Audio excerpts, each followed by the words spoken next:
দেশে অন্যায় হবে, দেশে অন্যায় হবে, পাড়ায় অন্যায় কাজ চলবে, আর একদল গুণকীর্তন করানোর জন্য, একদল প্রশংসা করানোর জন্য, বাহবা পাওয়ার জন্য নীরব ভূমিকা পালন করবে।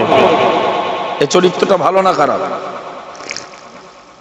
আপনি দেখছেন স্বচক্ষে, খোলা আসমানের নিচে দেখছেন যে লোকে অন্যায় করে বেড়াচ্ছে। আপনি যদি মনে করেন যে আমি যদি কিছু বলি তাহলে আমি ওর কাছে খারাপ হবো, ও আমার সঙ্গে শত্রুতা করতে পারে, ওর পাশে আমার জমি, আমার হয়তো চাষ ঠিক করে করতে দেবে না, এই চিন্তা চেতনায় বাঁচার লক্ষ্যে বা বাহবা পাওয়ার লক্ষ্যে, খুবিয়া পাওয়ার লক্ষ্যে, প্রশংসা করানোর লক্ষ্যে যদি আপনি ওরে অসৎ কাজ থেকে নিষেধ না করেন, তাহলে এই পাপের বোঝা আপনার ঘাড়ে চাপবে না? চাপবে না? হ্যাঁ, অল ইন্ডিয়া সুন্নাত আল জামা কিছু ব্র্যান্ডেড কোম্পানির হুজুর শরিয়াত বিরোধী কথা বলে, আর এরা তার প্রতিবাদ টোকা করে, এতেই হয়ে যায় আমরা সমালোচক, এতেই আমরা হয়ে যাই কি সমালোচক। মাতিন সাহেব হুজুর 3 বছর আগেকার বক্তব্য, তিনি বোঝাতে যাচ্ছিলেন যে দ্বীনি কাজ যারা করেছেন, নবিয়ানা রসুল, নবী রসুল পয়গম্বররা, তারা সবাই ছিলেন গরিব, তারা সবাই ছিলেন, কেউ রাখালগিরি করেছেন, কেউ মুটেগিরি করেছেন, কেউ দিনমজুরি করেছেন, কেউ বিভিন্ন কর্মকাজ করেছেন। বলতে বলতে স্লিপ অফ টান বলেছেন ভিখারির বাচ্চা। আচ্ছা, বলার ধরন দেখেই তো তার উপরে ফতোয়া দেওয়া হয় নাকি? আগে তো বলার ধরনটা দেখতে হয়। একটা কিছু বোঝাতে গিয়ে বলা, আর একটা কিছু কাউকে ডাইরেক্ট হিট করে বলা, এইটা নিয়ে চলছে দেশ জুড়ে। ব্র্যান্ডেড কোম্পানির হুজুররা প্রতিবাদ করতে গিয়ে, হুজুর ছেঁড়া জামা তালি দিতে গিয়ে হুজুরের আন্ডারপ্যান্ট খুলে যাচ্ছে। ভাষাগুলো দেখবেন, ঠিক বলছি না বল? অথচ হুজুর বলতেছে আমি কোনো হুনুরে ভয় পাই না, হুনুর বাচ্চারে ভয় পাই না, ভুল করেছে প্রতিবাদ করব। হুজুরের দলে, হুজুরের গোষ্ঠীতে বেরেলির জন্ম হয়ে গেছে, দাদা পীরের রক্তে বেরেলির জন্ম হয়ে, মানে হুজুরের বংশে বর্তমানে বেরেলি পাওয়া যাচ্ছে। সে বলছে আমার নিঃশ্বাস আলী, আমার প্রশ্বাস আলী, আমার ঘুম আলী, আমার জীবন আলী, সব আলী। নাউজুবিল্লাহ বলে তার প্রতিবাদ হুজুর করে না। আমার কথা বুঝছেন না? কেউ বলল যদি আমার নবীর সিলসিলা জারি থাকতো, আমার দাদা হুজুর নবী হতো। এর প্রতিবাদ হয় না, এর প্রতিবাদ হয় না। কেউ আল্লামা হুজুরের নামে কত গালিগালাজ গালমন্দ করলো, তার কোনো প্রতিবাদ দেখতে পাওয়া যায় না। আর এই স্লিপ অফ টান ভিখারির বাচ্চা পেয়ে তারা যে পরিমাণের কটূক্তি করতেছে, ও তালি সারতে গিয়ে হুজুরের প্যান্ট লুঙ্গি আলগা হয়ে যাচ্ছে। বলতে বলতে এক হুজুর বলেই ফেললো যে সুদখোরের বাচ্চা, জেনাখোরের বাচ্চা, মদখোরের বাচ্চা, হ্যাঁ, বসিরহাটের এক তাড়িখোরের বাচ্চা, গাঁজাখোরের বাচ্চা। তার মানে শামসুর রহমান হুজুর এইগুলো ছিল। নাউজুবিল্লাহ বলবেন না? হুজুর বায়াত করে করে বেড়াচ্ছে দেশ জুড়ে। হুজুর এখন শিরোমণি, মানে বংশের চাচা বড় আছে, বেঁচে আছে। হুজুরের বাপ যেখানে যেখানে প্রতিষ্ঠিত ছিল, হুজুরের পিতা যেখানে প্রতিষ্ঠিত ছিল, হুজুর সেখানকার পীরে কামেল সেজেছে। অথচ ওই রক্তের চাচা বেঁচে রয়েছে, সে যোগ্যতা পায় না, সে সিট পায় না। হুজুর বড় পীর। আজকের এক জায়গায় আমার জলসা ছিল দিনের বেলা, সেই মাদ্রাসার আমি শিক্ষক, 2-3 বছর পড়িয়েছি, আমার বন্ধুর মাদ্রাসা। আমার দাওয়াত ব্র্যান্ডেড কোম্পানির হুজুর বলে দিল, হুজুর থাকলে তো যাব না, হুজুর জলসা করলে যাব না, অমুক আমার নাম করে। এবং এটাও বলে বেড়ালো যে যদি উনি ওখানে আসেন মজলিসে তাও যাব না। আচ্ছা, ওই লোক আবার পীরে কামেল, মানে ও বায়াত করাচ্ছে। ওরাতে যারা বায়াত হবে ও মানলো সব ভণ্ড না? সে বলছে যদি রাকিব সাহেব স্টেজে আসে যাব না, স্টেজ তো দূরের কথা, জলসায় আসলেও যাব না। এ মালের হাতে একদল বাংলার লোকে দামান ধরেছে। আল্লাহু আকবার। কেন হুজুর? আমি অন ক্যামেরা দক্ষিণ ভেবিয়া থেকে এক হুজুরের চ্যালেঞ্জ দিছিলাম। এক হুজুরের বলেলাম, এক সিদ্দিকি আসেনি, তাই আমি বলেছিলাম যে হুজুর কেন আসলেন না, জবাবটা পরের দিন দেবেন। আজও তার ঠান্ডা বন্ধ। আর এখন তিনি আমি যার বিরুদ্ধে বলছি, যার বিরুদ্ধে প্রতিবাদ করছি, তিনি এখন ফুলপুরার ব্র্যান্ডেড হুজুর। ব্র্যান্ডেড হুজুর। তিনি কেন এই কথা বলেছেন তার কাছে যোগ্য জবাবের আশা রাখছি। যদি ত্রুটির আব্দুর রাকিব করে, অন্যায় করে, তার কাছে ক্ষমা চাইব। ঠিক বলছি না? কিচ্ছু না, শুধু আমরা কাইয়ুম সাহেবের মত কাইয়ুম সাহেব হুজুরকে আমরা মেনে নিয়েছি। কাইয়ুম সাহেব হুজুরকে, মুফতি সাহেব হুজুর কিবলাকে আমরা অনুসরণ করে চলি, এটাই তাদের রাগ, আর কিচ্ছু না। তার মানে আমাদের দামান ধরো, আব্দুল কাইয়ুম আবার কে? তার পেছনে স্টিকার আছে নাকি? যদি তাই বলো তো দাদা হুজুরের পেছনের, তো দাদা হুজুরের আব্বার তো স্টিকার আমরা খুব বেশি শুনিনি। দাদা হুজুরের আব্বা দাদা হুজুরের থেকে বড় পিট্টি ছিলেন, শুনেছেন? হ্যাঁ, স্টিকার লোগো কাজ হবে না, কাজ হবে নীতি আর আদর্শ। দাদা হুজুরের নীতি আদর্শ যার ভেতরে থাকবে আমরা তাকেই মানবো। জোরে বলুন ইনশাআল্লাহ।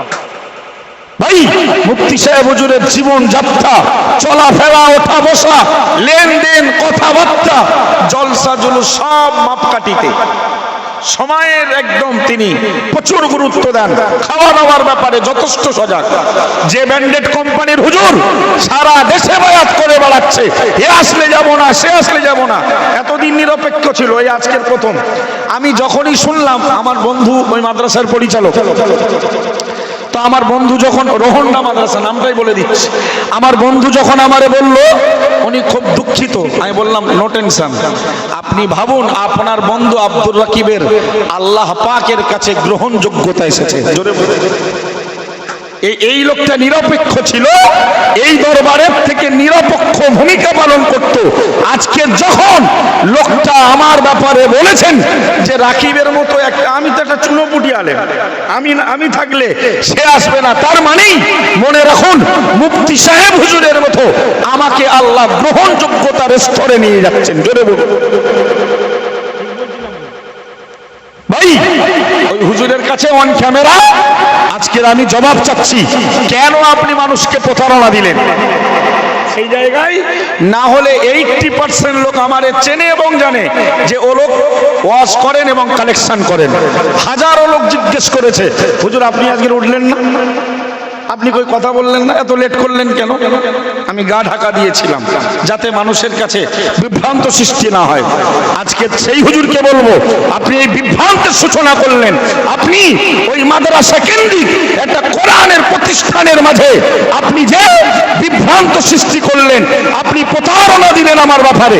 আমি অন ক্যামেরা আপনার কাছে জবাবের আশাবাদী, যদি উপযুক্ত জবাব না দেন জাতির কাছে আপনাকে লইয়ে দেবো আগামী দিন ইনশাআল্লাহ। ঠিক বলছি না?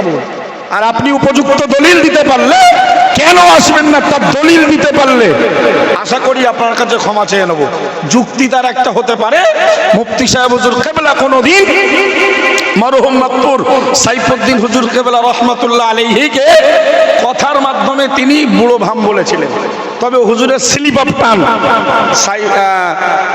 নুরুদ্দিন হুজুর সিদ্দিকী রহমাতুল্লাহ আলাইহির জানা যায়, হুজুর দেখতে গিয়ে সাইফুদ্দিন হুজুরের কাছে ক্ষমা হতো। সুবহানাল্লাহ বলেন। তার হাজারো প্রমাণ আমার কাছে আছে। আমি ব্র্যান্ডেড কোম্পানির বাংলা জুড়ে বায়াত করিয়ে করিয়ে বেড়াচ্ছ, অথচ তোমার খাওয়া পড়ায় এখন লাগাম নেই।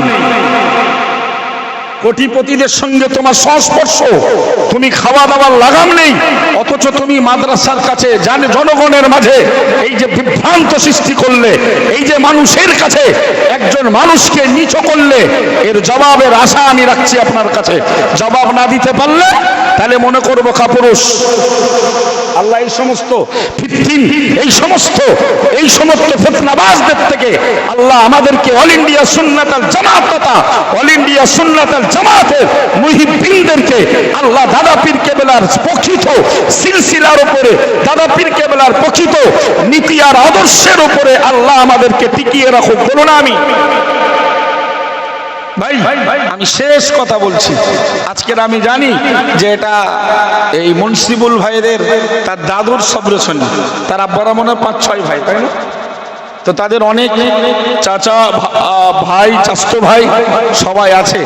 আমি বলবো শুধু তারা বলে নয়, যারা আব্বা মায়ের সবরসনী করে, দাদা দাদির সবরসনী করে, তাদের একটা খেয়াল রাখতে হবে যে হুজুরদের দিয়ে সবরসনী জলসা দোয়া এটা করলে যেমন কাজ হয় তার থেকে বেশি কার্যকারী নিজে যদি আমার নিজের আব্বার জন্য, মায়ের জন্য নিজেরা নামাজ কালাম পড়ে দোয়া করি, নাতি নাতনিরা যদি দাদা দাদি নানা নানির জন্য দোয়া করি, নামাজ পড়ে আমি যা জানি, যে ভাষাই জানি, আল্লাহ সব ভাষাকে জানেন। জোরে বলুন, আল্লাহ সব ভাষা জানেন, বোঝেন, সব ভাষার তিনিই সৃষ্টিকারক। জোরে বলুন, আর একটু জোরে বলবেন না?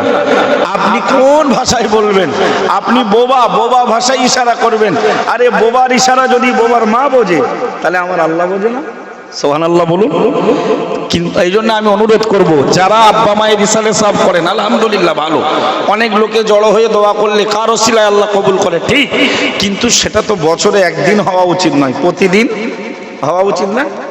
তাহলে আমরা যদি নামাজি হই 5 ওয়াক্ত, তাহলে আমার বাপ মা দাদা দাদি বংশধর ছেলে মেয়ে আত্মীয় স্বজন ভাই বোন যারাই কবরস্থ হয়ে গেছে, তাহলে কমপক্ষে তাদের জন্য দোয়া হবে না? হবে না? আমি একেবারে আমার শেষ লগ্নে আপনাদেরকে অনুরোধ করছি, বিশেষত মুসিবুল ভাইয়ের এই পরিবারকে আমি অনুরোধ করছি, সবাই নামাজি হন। আর নামাজের মাধ্যমে আল্লাহের কাছে দোয়া চাইলে দোয়া কবুলিয়াতের মধ্যে একটা পন্থা হলো ফরজ নামাজের পরে যে দোয়া চাওয়া হয় আল্লাহ কবুল ও মঞ্জুর করে নেন। জোরে বলুন। আমি তার পরিবারের সকল সদস্যদের কাছে, চাচা চাচি ভাই বোন, তাদের বাড়ির আরো মেয়েরা যারা আছে সবার কাছে নামাজের দাবি রাখলাম, বা আপনাদের সকলের কাছে নামাজের দাবি রাখলাম, পরিবার যারা কবরে গেছে যদি আমরা তাদের প্রতিদিন নামাজ পড়ি আর প্রতিদিন তাদের জন্য দোয়া করি, আল্লাহ চাইলে কোনো দিনের দোয়া কবুল করে, বা আল্লাহ কোনো দিন কোনো দোয়াটা কবুল করে আল্লাহ তাদেরকে নাজাতের রাস্তা বানিয়ে দেবেন। আল্লাহ তৌফিক দেন। বলুন আমিন। আমি বক্তব্য ছাড়ছি ভাষাগত ত্রুটির জন্য, খুব মনের কষ্টে কথাটা বললাম, দুঃখ নেবেন না, দুঃখ নেবেন না। রোহন্ডা মাদ্রাসায় আজকে দুপুরে ঘটেছে, তো আমি জবাব চাইতে পারি না? জবাব চাইতে পারি না? আমি যদি ভুল করি আপনার কাছে ক্ষমা চাইব, কিন্তু আপনি অযথায় অন্যথায় কোনো ভুল নেই, ত্রুটি নেই, আপনার সঙ্গে কোনো আমার সংঘাত নেই, আপনি সাধারণ মানুষকে বিভ্রান্ত করবেন, এটি আপনাকে কে পারমিশন দিল? অথচ আপনি সারা লোকের বায়াত করে জান্নাতে পাঠাচ্ছেন। ঠিক বলছেন? অন ক্যামেরা ওই হুজুরের কাছে আমি জবাবের আশাবাদী। উপযুক্ত জবাব না দিতে পারলে ইনশাল্লাহ তাহলে আমরা যা ভাবা সেটাই ভেবে নেব ইন্দ্রে। ঠিক না বল? আল্লাহ আমাদের বলা শোনা অপেক্ষা আমল করা তৌফিক দেন। বলুন আমিন। বকচড়ার মানুষ আমাদের মহব্বতের মানুষ, আমাদের সংগঠন তারা প্রেমিক, তারা জানে মুফতি সাহেব হুজুর কিবলা দামাত বরকাতুহু তিনি প্রকৃত দাদা হুজুরের, আল্লামা হুজুরের, দরগাপুরি হুজুরের, পানিগবরা হাবেশে হুজুর রহিমাহুমুল্লাহদের নীতি আর আদর্শ নিয়ে চলে। কথা ঠিক না? এই কথা জানতে বকচড়ার লোককে, মালঞ্চ এলাকার লোককে, বসিরাটের এলাকার লোককে শেখাতে হয় না, ধরে ধরে মুরিদ করা যায় না। লোকে ভালোবাসে বলেই মুফতি সাহেবের রাস্তা, সংগঠনের রাস্তা এতটা বিস্তার লাভ করেছে। ঠিক না বল? যদি লোকে না চাইতো, যদি লোকে না জানতো, লোকে না বুঝতো, তাহলে ধরে ধরে পীর মুরিদি বেশি দিন থাকে না। এটা আল্লাহ পাকের কাছে তার গ্রহণযোগ্যতা। তিনি তো জামিয়া স্টেজে বলেই দিয়েছেন যে আমি যখন বুখারী শুরু করি ঘুমিয়ে পড়েছিলাম, সামনে দাদা হুজুর, আল্লামা হুজুর, দরগাপুরি হুজুর। জোরে বলুন যে মুফতি সাহেব তুমি বুখারী উদ্বোধন করো, আমরা তোমার পেছনে আছি। জোরে বলুন আল্লাহ কবুল করে নিন, জোরে বলুন। তার জামিয়া তৃতীয় দিনের মাগরিবে জিকিরের মাজলিস, হাজার হাজার লক্ষ লক্ষ লোকের আগমনে তা প্রমাণ করেছে যে তিনিও বর্তমানে ওই আল্লাহ ওয়ালাদের নীতি আর আদর্শকে সঙ্গে নিয়ে তাদের মহব্বতের মানুষের পর্যায়ে আল্লাহ তাকে কবুল ও মঞ্জুর করেছেন, জোরে বলুন। ভাই, আমি অল ইন্ডিয়া সুন্নাত আল জামাতের পরিচালিত অনেক প্রতিষ্ঠান আছে। আমি এই মধ্যমগ্রাম থানার অন্তর্গত বাগবাড়িয়া গ্রামে আম্মাজান হালিমাতুস সাদিয়া বালিকা মাদ্রাসাটা আমি অল ইন্ডিয়া সুন্নাত আল জামাত সংগঠন নির্বাচিত আমি রাখাল প্রতিষ্ঠানটি আমি চালাই। সেখানে সম্পূর্ণ আধুনিক প্রক্রিয়ায় মিশনারি ফরম্যাটে বাচ্চাদের বেড সিস্টেম সহ থাকার রুম আলাদা, ক্যান্টিন আলাদা।